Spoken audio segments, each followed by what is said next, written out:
ధరణి అనేది ఒక record of rights ROR అంటాం. రికార్డ్ ఆఫ్ రైట్స్ కి పెట్టుకున్న పేరు ధరణి. హక్కుల రికార్డు, భూమి మీద ఎవరెవరికి హక్కులు ఉంటే ఆ హక్కులని నమోదు చేసే రికార్డే ఆర్ఓఆర్. దానికి ఇప్పటి పేరు ధరణి. ఇంతకు ముందు 1B అని ఉండేది. ధరణి కంటే ముందు 1B, దానికంటే ముందు ఖాసరా పహాని.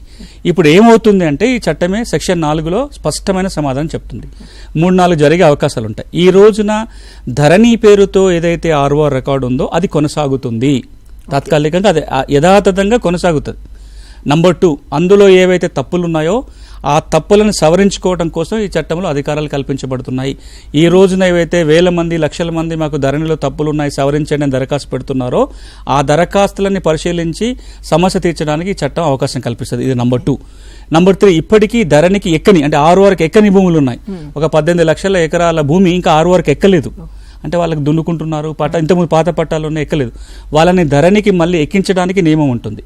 4వది, రాబోయే రోజుల్లో మరొక విడత భూ రికార్డుల ప్రక్షాళన చేయడానికి అవకాశం కల్పిస్తుంది చట్టం.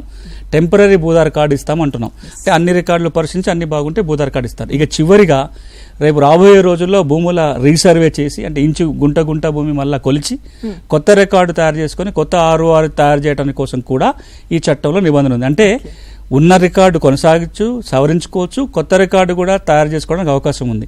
మీరు 2020 చట్టంలో చూస్తే కొత్త రికార్డు ఏది తయారు కాలేదు. పాత 1Bని కొత్త రికార్డు కింద కొనసాగింది. ఈ చట్టంలో అట్లా ఉండదు. ఫ్రెష్గా రికార్డు చేసుకోవడానికి కూడా అవకాశం ఉంది.